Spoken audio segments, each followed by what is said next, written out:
Dear friends, அன்பின் வாழ்த்துக்கள். ஆண்டவரும் இரட்சகருமாகிய இயேசு கிறிஸ்துவின் நாமத்திலே உங்களை வாழ்த்துகிறேன். இந்த புதிய நாளிலையும் நம்மை சுற்றியிருக்கிற எல்லா விதமான தீமைகளுக்கும் சத்துருவானவன் கொண்டு வருகிற எல்லா போராட்டத்துக்கும் நம்மை விலக்கி பாதுகாத்து சமாதானத்தை தருகிற ஆண்டவர் நம் முன்பாக செல்கிறார், கோணலானவைகளை செவ்வை பண்ணுகிறார் என்ற விசுவாசத்தோடு அவருடைய பின் நாம் செல்வோம். கர்த்தர் நலமானதை செய்வார் என்பதிலே சந்தேகமில்லை. இன்றைக்கு செப்பனியா தீர்க்கதரிசியின் புத்தகம் 2ஆம் அதிகாரத்திலே 8 முதல் 11 வசனங்களை தியானிக்க இருக்கிறோம். இந்த 2ஆம் அதிகாரத்தில் ஏற்கனவே சொன்னபடியாக சொந்த ஜனமாகிய இஸ்ரவேலர்கள் சிறைப்பட்ட தேசத்திலிருந்து விடுதலை பெற்று வரும் பொழுது அவர்களுக்கு எதிராக தீமை செய்தவர்கள், நெருக்கடி உண்டாக்கினவர்கள், அவர்களை துன்பப்படுத்தினவர்கள் யார் யார் இருந்தார்களோ அவர்களை எல்லாம் ஆண்டவர் ஒன்றுமில்லாமல் ஆக்கி போட்டு தம் சொந்த ஜனத்தை இளைப்பாற பண்ணுவார் என்பதுதான் தீர்க்க தரிசனமாக செப்பனியா உரைக்கிறதை பார்க்கிறோம். நேற்றைய தினத்திலே ஆரம்ப நாட்களிலே இஸ்ரவேல் ஜனங்கள் எகிப்திலிருந்து அடிமைத்தனத்திலிருந்து விடுதலை பெற்று கானானை நோக்கி பயணித்த அந்த பயணத்தின் நடுவிலே பெலிஸ்தர்கள் அவர்களுக்கு மிகப்பெரிய தொந்தரவாக இருந்தாங்க. போர் புரிந்தார்கள், அடிமைப்படுத்தினார்கள், அடிமைகளாக விற்று போட்டார்கள், கொடுமைப்படுத்தினார்கள். தங்களுடைய உழைப்புகளை எல்லாம் பெலிஸ்தர்கள் கொண்டு போய்விட்டார், களவாடி கொண்டு போய்விட்டார்கள். இப்படி பல்வேறு விதங்களிலே சொந்த ஜனத்தை துன்பப்படுத்தின அந்த கூட்டத்திற்கு ஆண்டவர் என்ன பண்ணுறாரு? நியாய தீர்ப்பை கொடுக்கிறார். ஒன்றுமில்லாமல் பெலிஸ்தர் தேசத்தை மாற்றி அந்த தேசத்திலே தம்முடைய சொந்த ஜனங்கள் போய் குடியிருக்க பண்ணுகிற ஆண்டவர் என்பதை நேற்றைய தினத்திலே தியானித்தோம்.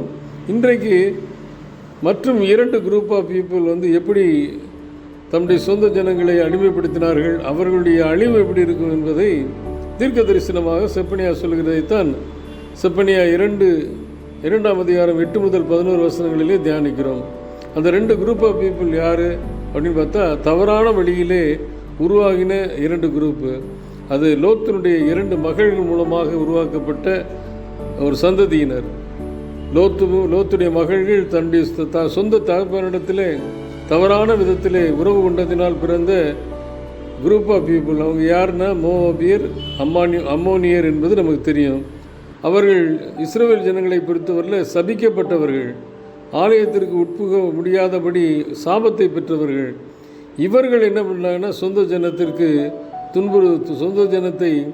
துன்புறுத்துகிற மக்களாக, நெருக்கடி கொடுக்குற மக்களாக, திசை திருப்புற மக்களாக, அந்த மக்களை தீட்டுப்படுத்துகிற மக்களாக காணப்படுகிறார்கள். இவர்களையும் நான் அழித்து போடுவேன் என்று சொல்லி தீர்க்க தரிசனமாக சொல்லுகிற பகுதி தான் செப்பனியா 2:8 முதல் 11. மோவாப் செய்த நிந்தையையும் அம்மோனிய புத்திரர் என் ஜனத்தை நிந்தித்து அவர்கள் எல்லையை கடந்து பெருமை பாராட்டி சொன்ன தூஷணங்களையும் நான் கேட்டேன். ஆகையால் மோவாப்பை எப்படி மாற்ற போகிறேன்னா, சோதாமை போலவும் அம்மோனியரை குமாராவை போலவும் ஒன்றுமில்லா ஆக்கி போட்டு அந்த தேசங்களிலே என் சொந்த ஜனத்தை குடியமர்த்துவேன் என்று சொல்லுகிற ஆண்டவருடைய தீர்க்க தரிசன வார்த்தைகளைத்தான் இன்றைக்கு நாம் தியானிக்கிறோம். ஒருவேளை இன்றைக்கு மோவாபியரும் இல்லை, அம்மோனியரும் இல்லை, நம்மை திசை திருப்புகின்ற விக்கிரக ஆராதனைக்கு நேராக நம்மை நடத்துகிற சாபத்தை உண்டாக்குகின்ற யாராக இருந்தாலும் ஆண்டவர் நம்மை அவர்களுக்கு விலக்கி பாதுகாப்பார் என்பதுதான் இன்றைக்கு கொடுக்கப்படுகிற தீர்க்க தரிசன வார்த்தைகள். சங்கீதம் 9:8 வாசிக்கும் பொழுது, சிறுமைப்பட்டவனுக்கு கர்த்தர் அடைக்கலமானவர், நெருக்கப்படுகிற காலங்களிலே அவரே தஞ்சமானவர். அதே சங்கீதம் 18வது வசனத்தில், எளியவன் என்றைக்கும் மறக்கப்படுவதில்லை, சிறுமைப்பட்டவர்களுடைய நம்பிக்கை ஒருபோதும் கெட்டு போவதில்லை. இந்த வார்த்தைகளை ஆண்டவர் என்ன பண்ணார்? தீர்க்க தரிசனமாக சொல்லுகிறார் செப்பனியா மூலமாக.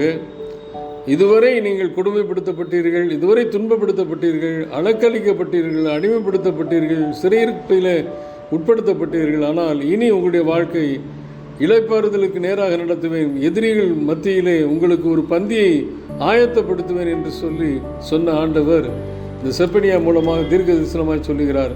பெலிஸ்தரை அழித்து போடுவேன், அம்மோனியரை, மோவாபியரை, சோதம் குமாரா மற்ற பட்டணத்தினை போல ஒன்றுமில்லாமல் ஆக்கி போடுவேன். நீங்கள் அவருடைய பட்டணங்களிலே நிலைப்பாறுதல் பண்ண தங்கியிருந்து சமாதானத்தோடு கூட உங்களுடைய வாழ்க்கையை தொடர முடியும் என்று சொல்கிற ஆண்டவர் இன்றைக்கு நமக்கு சொல்கிறார். உங்களுக்கு எதிராக வருகிற சத்துருக்களை முறியடித்து அவர்கள் இருக்கிற இடங்களிலே உங்களை உயர்த்துவேன், உங்கள் தலையை உயர்த்துவேன், உங்களுடைய நெருக்கங்களை மாற்றி போடுவேன் என்று சொல்லுகிற ஆண்டவர் உண்மையுள்ளவராக இருக்கிறார். அவரை மட்டும் சேவிப்போம். விக்கிரகங்களுக்கும் வேசித்தனங்களுக்கும் விலக்கி நம்மை பாதுகாக்க ஆண்டவரிடத்தில் வேண்டுதல் செய்வோம். அவர் இளைப்பாற பண்ணுகிறவர் மட்டுமல்ல, நம்முடைய தலையை உயர்த்துகிற ஆண்டவர். அவருடைய பாதத்தண்டையிலே நம்மை தாழ்த்தி பணிவோம். அவர் நம்மை உயர்த்துவார் என்பதிலே சந்தேகமில்லை. அப்படிப்பட்ட உயர்வை பெற்றுக்கொள்கிற ஒரு நாளாக அமைய கர்த்தர் தாமே நமக்கு கிருபை செய்வாராக. ஆமேன்.